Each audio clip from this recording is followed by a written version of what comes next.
नमस्कार, शाम के 4 बजने वाले हैं और प्राइम टाइम के अर्ली न्यूज बुलेटिन 4 का फायर में आप सबका स्वागत है। आपके साथ मैं हूं ज्योति मिश्रा। दिन भर की हर एक खबर पूरी रिसर्च और फैक्ट्स के साथ आपको दिखाएंगे। आधा हिंदुस्तान आसमान से आई आफत को कैसे झेल रहा है, आपको बताएंगे। भोलेनाथ की नगरी वाराणसी का इस आफत से क्या हाल है। दशाश्वमेध घाट से टाइम्स नाउ नवभारत की ग्राउंड रिपोर्ट भी होगी आपके सामने। और मैं हूं आपके साथ ज्योत्सना बेदी। नमस्कार। अपने सहयोगियों के साथ दिन भर की सारी खबरों के अपडेट आप तक हम पहुंचाएंगे। हिंदुस्तान में ही आसमानी आफत का कहर नहीं है, बल्कि पड़ोसी देश पाकिस्तान में भी त्राहिमाम मचा हुआ है। हालात इतने बिगड़ चुके हैं कि कई लोगों की जान जा चुकी है। नमस्कार, मैं हूं आपके साथ श्वेता भट्टाचार्य। जापान में भी हालात जो है बद से बदतर है। बाढ़ और बारिश से भारी बारिश का आफत काल ऐसा है कि लोग घरों के अंदर ही लॉक हो चुके हैं। खबर की पूरी अपडेट हम आपको बताएंगे। नमस्कार, मैं हूं आपके साथ बरखा शर्मा। आपको ये भी बताएंगे कि पंजाब में कैसे फिल्मी स्टाइल में लूट की वारदात को अंजाम दिया गया। बहरूपिया लुटेरों का इनकम टैक्स अफसर वाला रूप, जिन्होंने लूटे यहां पर लाखों रुपए। लेकिन शुरुआत करेंगे 50 अपडेटेड हेडलाइंस के साथ। महाराष्ट्र के सोलापुर से पुणे की ओर जा रही मालगाड़ी पटरी से उतरी है। 2 इंजन और डिब्बे डिरेल हुए हैं। किसी के हताहत होने की खबर नहीं। महाराष्ट्र के अमरावती में क्राइम ब्रांच की कार्रवाई। छापेमारी में 23 चाकू जब्त किए गए हैं। आरोपी सईद को गिरफ्तार किया गया है। पंजाब के जालंधर में युवकों से मारपीट, पुलिसकर्मी ने पीटा। सोशल मीडिया पर वायरल हो रहा है वीडियो। पंजाब के खन्ना में नकली इनकम टैक्स अधिकारी बनकर युवक से 25 लाख की लूट। आरोपी ने परिवार वालों को घर में बंद कर लूट की वारदात को अंजाम दिया। जांच में जुटी है पुलिस। यूपी के बरेली में दिल दहला देने वाली घटना सामने आई है। युवक की हत्या कर शव को पेड़ से लटकाया। हत्या का केस दर्ज किया गया है। कई लोगों को हिरासत में लिया गया है। कर्नाटक के बागलकोट में आपसी रंजिश में एक युवक की मौत। दूसरे शख्स पर पत्थर से पीट कर मारने का आरोप। पुलिस मामले की जांच कर रही है। यूपी के मुरादाबाद में गौ तस्करी करने वालों के खिलाफ कार्रवाई की गई है। एनकाउंटर में घायल हुए 2 बदमाश और 5 आरोपियों की गिरफ्तारी हुई है। प्रयागराज में बाढ़ से थोड़ी राहत मिली है। गंगा यमुना का जलस्तर कम होने के बाद आसपास के इलाकों में कीचड़ भरा हुआ है। बिहार के उप मुख्यमंत्री तेजस्वी यादव के इलाके में बाढ़ का पानी घुसा है। घर छोड़कर ऊंचे स्थानों पर लोगों ने आशियाना अपना बनाया है। लोगों का पलायन लगातार हो रहा है। राजस्थान के भरतपुर में खेत में मिला महिला का शव। परिजनों ने दुष्कर्म के बाद हत्या का आरोप लगाया है। 3 दिन से महिला लापता बताई जा रही है। लखनऊ में लव जिहाद का मामला सामने आया है। धर्म छिपाकर लड़की से शादी करने का आरोप है। पीड़िता पर धर्म बदलने का दबाव बनाया गया।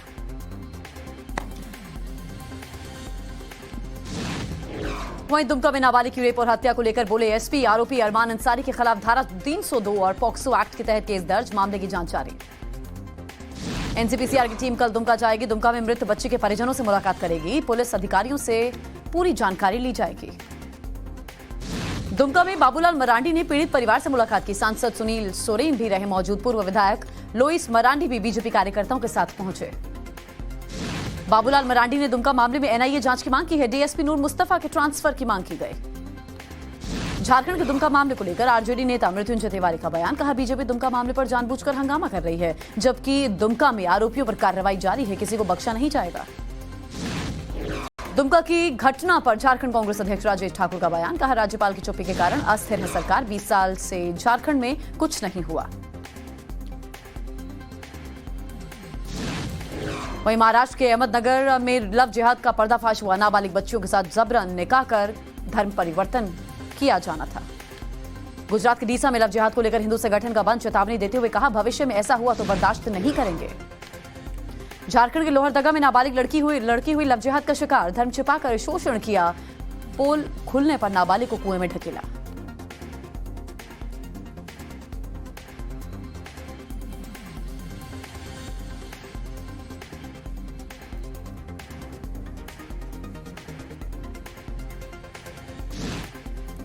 तो देश और दुनिया की तमाम बड़ी खबरें तेज रफ्तार में हम आपको दिखा रहे हैं। इसके अलावा आपको बताएंगे कि आज किस तरह से बाढ़ का त्राहिमाम किन किन राज्यों में देखने को मिला। हिंदुस्तान से लेकर पाकिस्तान के हाल और इस वक्त की तमाम बड़ी खबरें।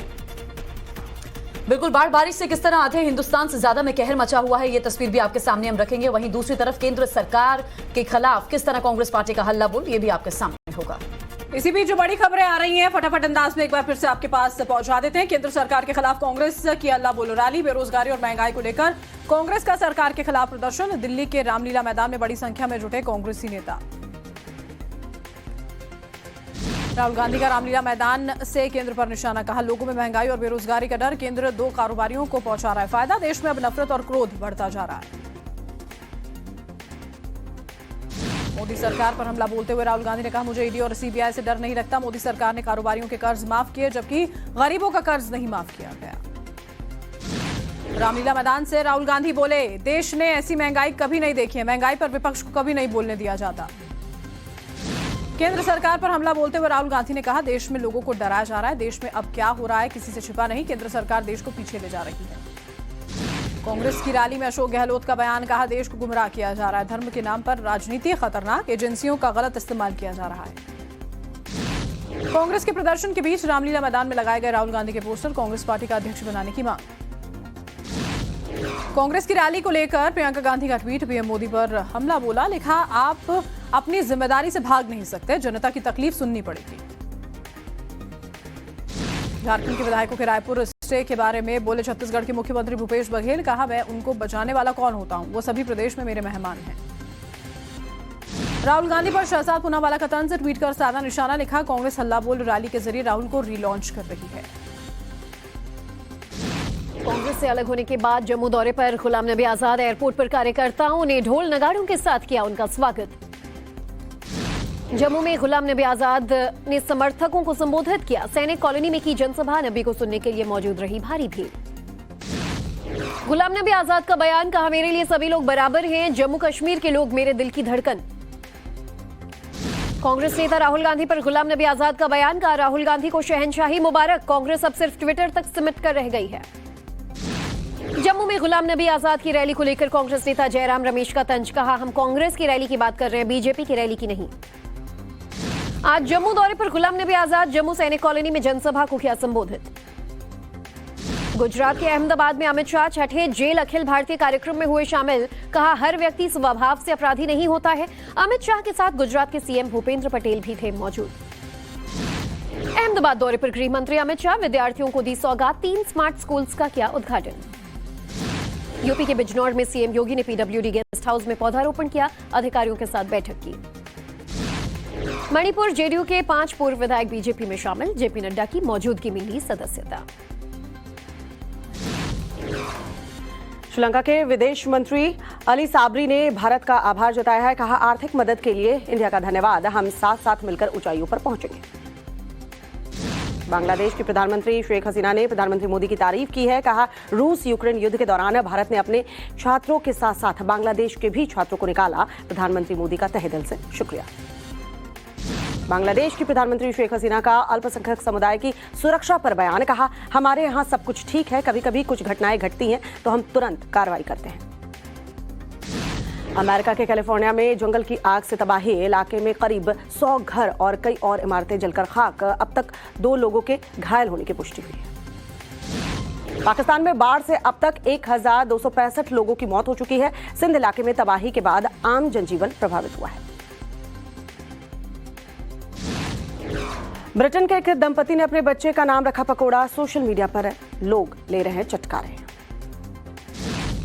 नासा के मून मिशन की लॉन्चिंग फिर टली, तकनीकी गड़बड़ी और खराब मौसम की वजह से लॉन्चिंग टाली गई। अमेरिका के मिसिसिपी में प्लेन हाईजैक करने वाला एयरपोर्ट कर्मचारी गिरफ्तार किया गया है। तेल खत्म होने पर हवाई जहाज को लैंड किया, पहले प्लेन को क्रैश करने की धमकी दी थी।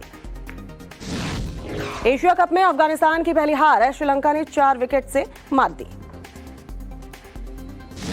एशिया कप में फिर भारत पाकिस्तान की जंग, आज खेला जाएगा महामुकाबला। पिछले मैच में भारत ने पाकिस्तान को 5 विकेट से हराया था। बीजेपी प्रवक्ता संबित पात्रा की एक प्रेस कॉन्फ्रेंस हो रही है, आपको सीधा लिए चलते हैं।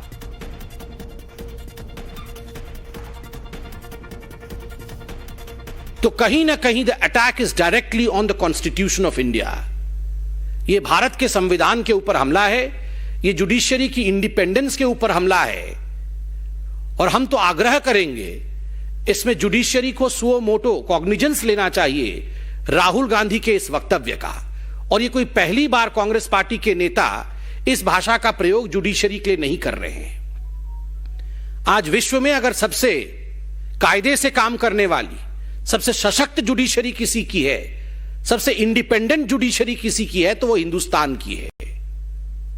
आज विश्व में अगर इलेक्शन कमीशन ने कीर्तिमान स्थापित किया है, इतने बड़े देश में जहां हर समय चुनाव होते रहते हैं, परिपक्वता के साथ नॉन बायस तरीके से अगर चुनाव लड़वाने का काम किसी ने किया है तो हिंदुस्तान के इलेक्शन कमीशन ने किया है। ये वह कांग्रेस पार्टी है जो बार बार इलेक्शन कमीशन को धता बताती है, नाच न जाने आंगन टेढ़ा।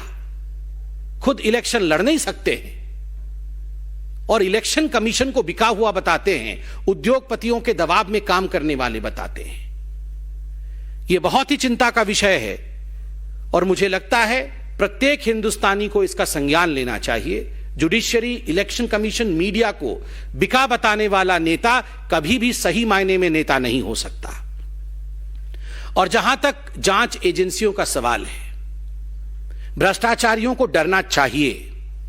जिन लोगों ने देश के करोड़ों रुपए का गबन किया, जो लोग आज बेल पे बाहर हैं, कांग्रेस के दर्जनों नेता आज बेल पे बाहर है because of the humongous corruption that they have committed. और स्वाभाविक है, भ्रष्टाचार किया है तो जांच होगी। इसलिए यह बताना कि एजेंसीज उद्योगपतियों के लिए काम कर रहे हैं, कहीं ना कहीं आपके अंदर के गिल्ट भाव को, आपके अंदर के ग्लानि भाव को दर्शाता है।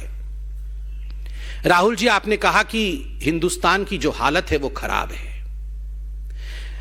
राहुल जी, हिंदुस्तान की हालत आज क्या है शायद आप नहीं जानते हैं, मगर हम आपके नॉलेज को दुरुस्त करते हैं।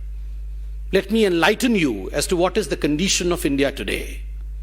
Only a couple of days ago, we got the good news that while India was celebrating Azadi Ka Amrit Mahotsav and while we were celebrating 75 years of our independence, India surpassed United Kingdom economically. Today, we are the 5th largest economy of the world. आज हम विश्व के 5वें सबसे बड़े आर्थिक स्तंभ हैं, आर्थिक जगत है। हमने ब्रिटेन को भी परास्त किया है। आज ब्रिटेन 6ठे नंबर पे है तो भारतवर्ष आज 5वें नंबर पे है। याद करिए राहुल जी, आपके समय एक ऐसा वक्त आया था जब भारत फ्रजाइल 5 इकोनॉमी में काउंट होती थी। We were the fragile 5 economy under doctor Manmohan Singh and Sonia Gandhi. India has come feats forward under the leadership of prime minister Narendra Modi. अभी चंद दिनों पहले इस तिमाही का ग्रोथ रेट सामने आया है, जब पूरे विश्व में कोरोना पैंडेमिक को लेकर एक माहौल बना है। Economy is sliding across the world, growth rates are sliding across the world. We can proudly state today, आज हम गर्व के साथ कह सकते हैं 13.5% आज भारत का ग्रोथ रेट है। ये नतीजे अभी आए हैं। Probably Rahul Gandhi is unaware of these results because anything that is good about India, Rahul dislikes it. Bharat के विषय में कुछ भी अच्छा होता है वो राहुल गांधी को पसंद नहीं है। ब्लूमबर्ग तो राहुल गांधी आप जानते ही होंगे। भारतीय कंपनियों के नाम तो आप नहीं जानते, मगर ब्लूमबर्ग को तो जानते होंगे। अभी चंद दिनों पहले ब्लूमबर्ग ने कहा कि India will never go into recession.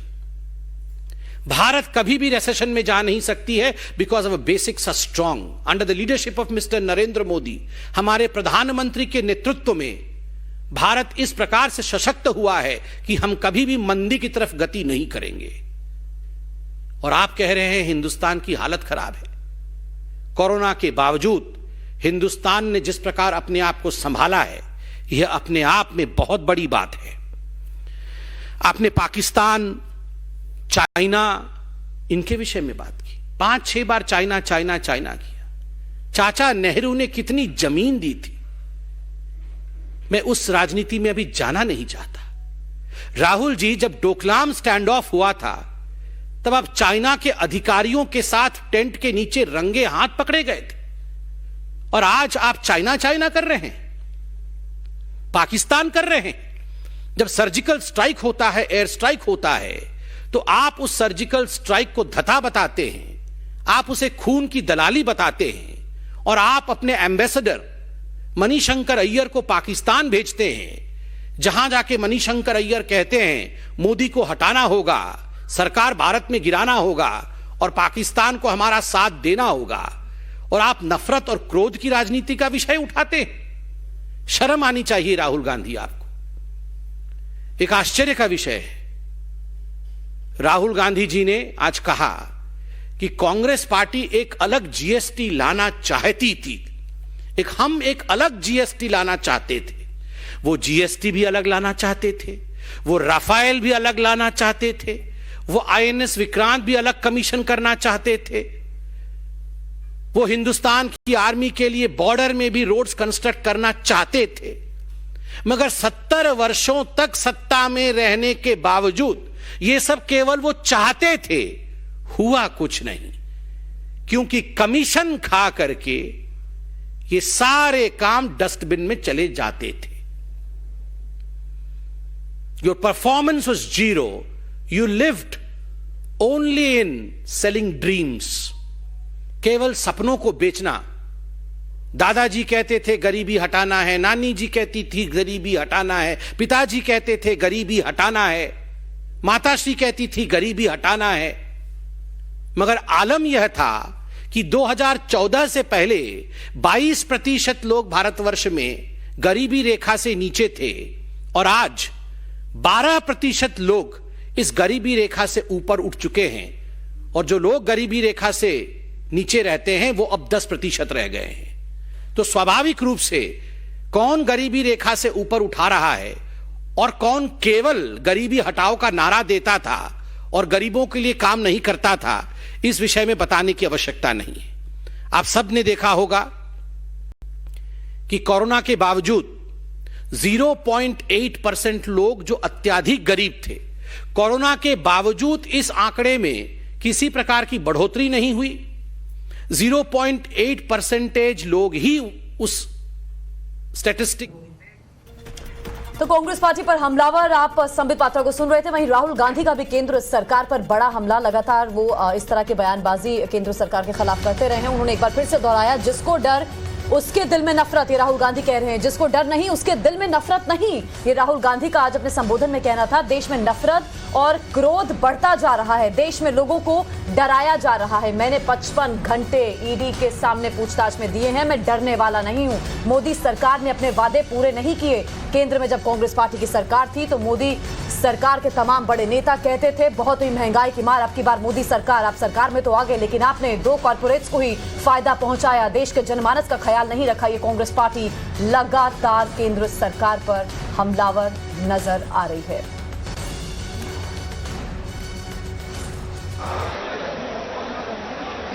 ₹22 litre, आज ₹40 लीटर केजी। तो एक तरफ आपको बेरोजगारी से चोट लग रही है और दूसरी तरफ जबरदस्त महंगाई। भाइयों और बहनों, हिंदुस्तान ने ऐसी महंगाई कभी नहीं देखी। नरेंद्र मोदी जी कहते थे 70 साल में क्या किया कांग्रेस पार्टी ने। 70 साल में कांग्रेस पार्टी ने इतनी महंगाई हिंदुस्तान को नहीं दिखाई। कुछ और खबरों का रुख कर लेते हैं। भोलेनाथ की नगरी वाराणसी में बाढ़ से इस बार भी बर्बादी हुई है। गंगा यमुना का जलस्तर धीरे धीरे कम तो हो रहा है, लेकिन खतरा अभी तक टला नहीं है। वाराणसी दशाश्वमेध घाट से देखिए टाइम्स नाउ नव भारत के संवाददाता आशुतोष सिंह की यह रिपोर्ट।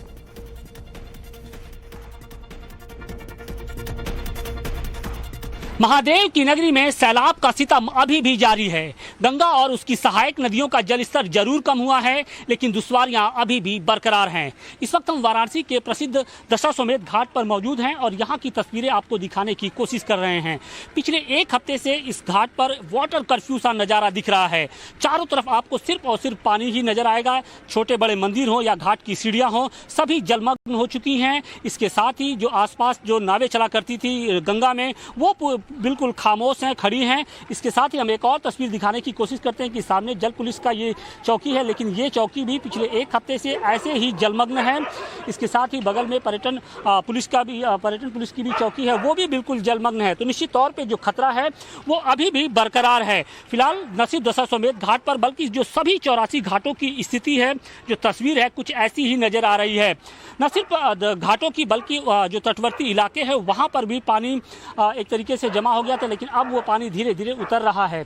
इसके साथ ही अगर गंगा की सहायक नदी वरुणा की बात करें तो वरुणा के भी आसपास का जो इलाका है वो अभी भी जलमग्न है। हालांकि जो पानी का स्तर है धीरे धीरे जरूर कम हो रहा है, लेकिन उसकी जो रफ्तार है वो अभी फिलहाल कम है, जिसकी वजह से जो खतरा है अभी भी बरकरार है। और शायद लोग यही अब दुआ कर रहे हैं कि माँ गंगा और वरुणा अब लौट जाएं ताकि जो खतरा है वो कम हो सके। फिलहाल अगर वाराणसी की बात करें तो वाराणसी में गंगा का जलस्तर लगभग 70 मीटर के आसपास है, जो खतरे के निशान के बिल्कुल करीब है। इसके साथ ही 6 सेंटीमीटर प्रति घंटे की रफ्तार से गंगा का जलस्तर जरूर कम हो रहा है, लेकिन जिस तरीके से पिछले 48 घंटों से बारिश हो रही है उसने लोगों की जो धड़कनें हैं एक बार फिर से बढ़ा दी हैं। वाराणसी से अतिकेश के साथ आशुतोष सिंह, टाइम्स नाउ, नवभारत। आसमानी आफत से आधा से ज्यादा पाकिस्तान करा रहा है। बाढ़, बारिश और लैंडस्लाइड की वजह से पाकिस्तान में 1300 से ज्यादा लोगों की जान जा चुकी है। पाकिस्तान के लोग इस वक्त दाने दाने को मोहताज हुए पड़े हैं। रिपोर्ट आप देखिए।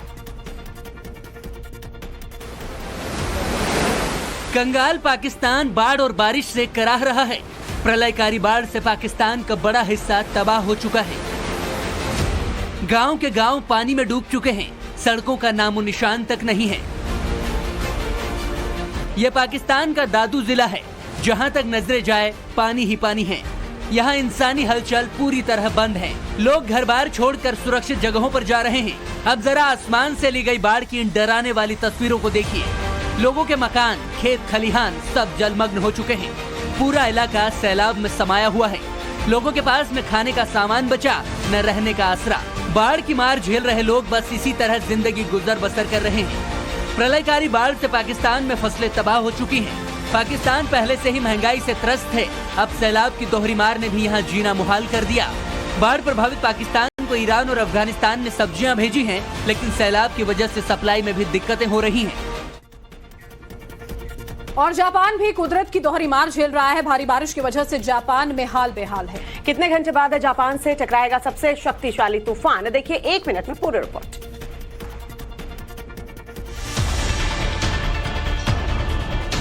जापान के कई हिस्से लगातार हो रही बारिश से बाढ़ का सामना कर रहे हैं। रिहायशी इलाकों में बाढ़ का असर साफ देखा जा सकता है। जहां तक नजर जाती है सब कुछ पानी में डूबा नजर आता है। लगातार हो रही बारिश से सड़कें सैलाब बन गई हैं। आने जाने वालों को खासी दिक्कतों का सामना करना पड़ रहा है। शहरों से गुजरने वाली नहरें और नाले उफान पर हैं। बारिश से हालात ऐसे बन चुके हैं कि लोगों का घरों से निकलना मुश्किल हो चुका है। लोग घरों में दुबके हुए हैं। हर तरफ सन्नाटा पसरा हुआ है। सबको इंतजार है कि कब जल स्तर कम हो और लोग रोजमर्रा के कामों के लिए घरों से निकल सकें। बाढ़ और बारिश के हालात को देखते हुए प्रशासन अलर्ट मोड पर है। रिहायशी इलाकों से लोगों को निकाला जा रहा है। लोग खुद भी सुरक्षित जगहों पर पहुंच रहे हैं। झारखंड के मुख्यमंत्री हेमंत सोरेन ने प्रदेश में हो रही वारदातों पर विवादित बयान दिया है। हेमंत सोरेन ने कहा, ऐसी घटनाएं होती रहती हैं, घटनाएं बोल के थोड़ी ना होती हैं। ये हेमंत सोरेन कह रहे हैं। झारखंड में जिस तरह से लॉ एंड ऑर्डर पर बार बार सवाल उठ रहे हैं, उस बीच मुख्यमंत्री हेमंत सोरेन के रवैये पर तो सवाल उठ ही रहा था, और अब आग में घी डालते हुए उन्होंने एक ऐसा विवादित बयान दे दिया और कहा है कि ऐसी घटनाएं होती रहती हैं। प्रदेश में 2-2 लड़कियों के साथ जिस तरह से वारदात सामने आई, उसके बाद मुख्यमंत्री हेमंत सोरेन का एक गैर जिम्मेदाराना बयान सुनने को मिल रहा है। जब वो कहते हैं कि रेप की वारदात पर सवाल पूछा गया तो कहते हैं ऐसी घटनाएं होती रहती हैं।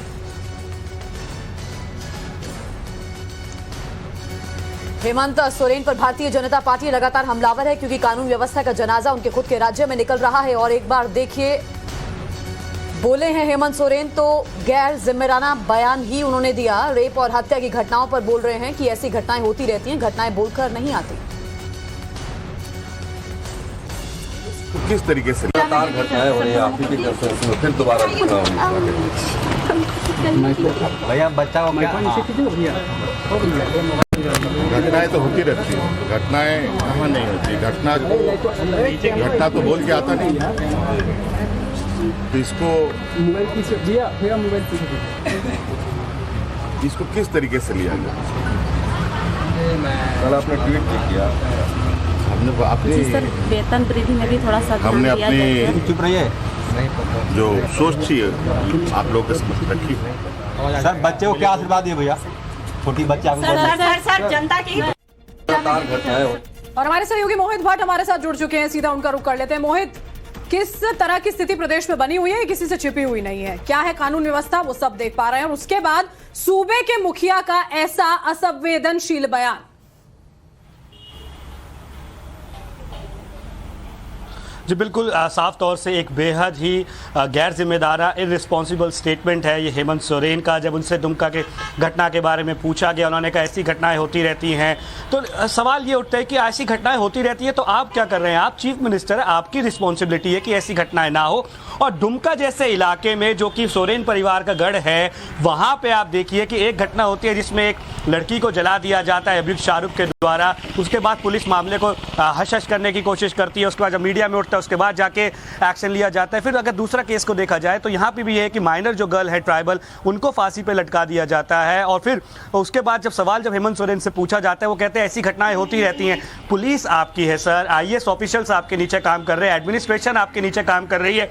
ऐसे में एक आम आदमी में और हेमंत सोरेन में क्या फर्क रह गया? जब एडमिनिस्ट्रेशन आप कहोगे कि ऐसी चीजें होती रहती है, आपने ऐसा क्या किया कि एक मैसेज जाए ग्राउंड पे कि अगर हम ऐसी घटना करेंगे तो हमें एक सख्त से सख्त सजा मिलेगी? आपने ऐसा क्या किया? आपने क्या एक ऐसा माहौल दिया कि महिलाएं जहां पे सुरक्षित तो नहीं? पिछले कुछ दिनों में देखिए कि छतरा का इंसिडेंट देखिए, एसिड फेंक दिया जाता है। पलामू की घटना देखिए, 110 वहां से महादलितों का होता है। 2 घटनाएं दुमका से आ गई हैं और एक बेहद ही गैर जिम्मेदार बयान जो दिया हेमंत सोरेन ने वो दिया है। बीजेपी हमलावर है काफी हेमंत सोरेन पे कहा है। और देखिए ये बयान कब आया? ये बयान तब आया कि जब कुछ ही देर में रांची एयरपोर्ट पे रायपुर से जो है महागठबंधन के MLA लैंड करेंगे। कल एक स्पेशल सेशन बुलाया गया है। पूरा जो ध्यान है सरकार बचाने पे है, गवर्नेंस जो है यहाँ पे शून्य के बराबर है। सरकार बचाने की कोशिश के दौरान इस तरह का गैर जिम्मेदाराना बयान मुख्यमंत्री दे देते हैं। क्या वो ये उम्मीद रखते हैं प्रदेश में कि अब कोई भी क्राइम की घटना हो उससे पहले इन्विटेशन भेजा जाए? क्योंकि कहते हैं कि कोई भी घटना बताकर तो नहीं होती है। ऐसे में इस तरह के बयान की उम्मीद एक मुख्यमंत्री से तो बिल्कुल नहीं की जाती।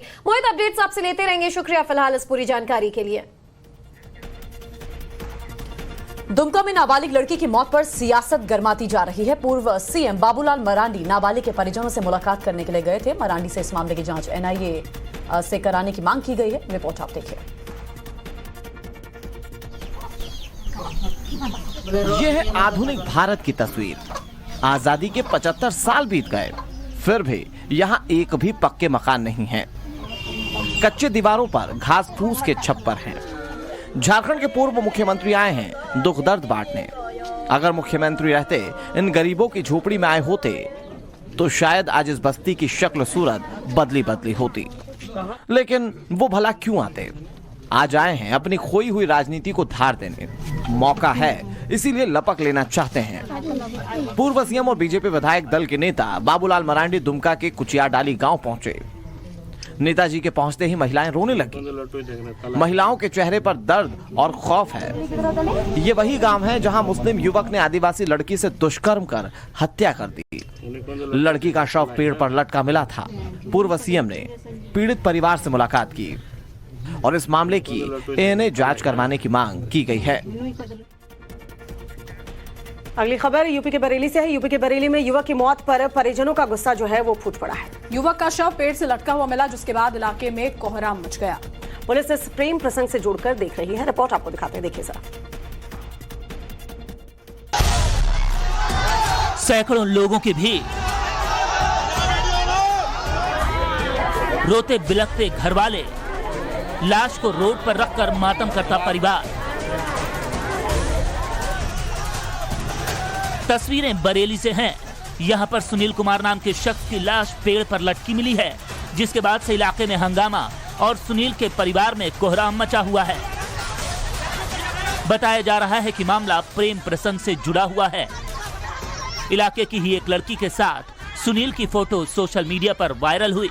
दोनों के घर वालों तक खबर पहुंची, जिसके बाद जमकर विवाद हुआ था। हालांकि तब दूसरे पक्ष को समझा बुझाकर मामला शांत करा दिया गया था। लेकिन अब जब सुनील की लाश मिली तो परिवार दूसरे पक्ष पर हत्या का आरोप लगा रहा है। मेरे अंदाज में तो उन्होंने की होगी, और बाकी तो गांव का कोई आदमी ऐसा है नहीं नजर में जिसके ऊपर कोई बात करी है या उछाली जाए। जैसे आपने बताया कि क्या समझौता क्या हुआ इन दोनों लोगों के? यही हुआ था कि अब ना ही लड़का जाएगा ना लड़की इधर को, कोई इस दूसरे घर की तरफ नहीं जाएंगे। पुलिस ने कई लोगों के खिलाफ रिपोर्ट दर्ज कर कुछ आरोपियों को हिरासत में लिया है। और केस के जल्द खुलासे का दावा कर रही है।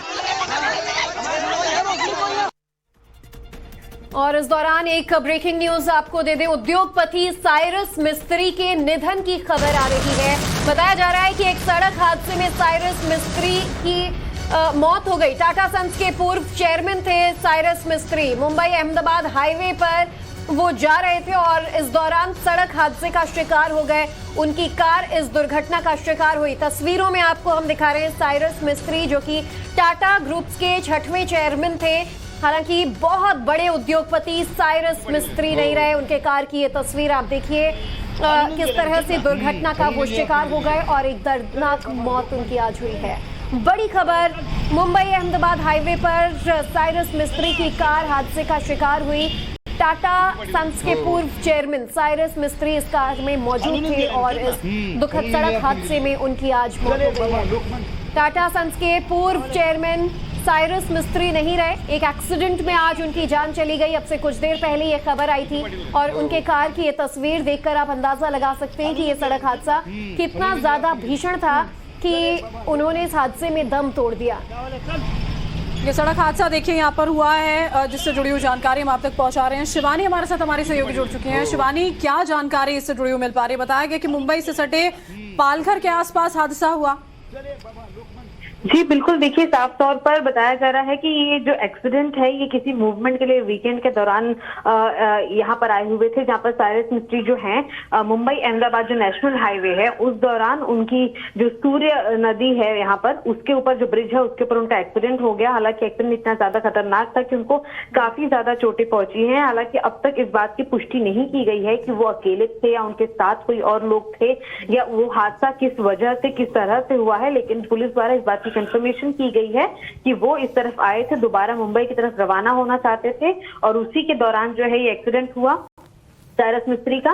और जिस तरह से हमने देखा है कि पूरे टाटा ग्रुप के जो ये हैं 2012 से 2016 तक जो रहे हैं पूरी तरीके से चेयरमैन थे और काफी बड़ा नाम है बिजनेस वर्ल्ड में भी। हालांकि ये आयरिश बिजनेसमैन है लेकिन इंडियन मूल के माने जाते हैं, इसलिए बहुत बड़ा नाम इनका टाटा ग्रुप के चलते भी था देश विदेश भी। लेकिन फिलहाल एक्सीडेंट के दरमियान ये बातें जरूर पता चली है कि एक्सीडेंट के दरमियान उन्हें काफी सारी गहरी चोटें पहुंची है। उन्हें अस्पताल ले जाया गया लेकिन उन्हें वहीं पर मृत घोषित किया गया। ठीक है शिवानी, अपना नजर रखिएगा। अपडेट के लिए हम वापस लौटेंगे। तो टाटा सन्स के पूर्व चेयरमैन साइरस मिस्त्री का एक सड़क हादसे में निधन हो गया है।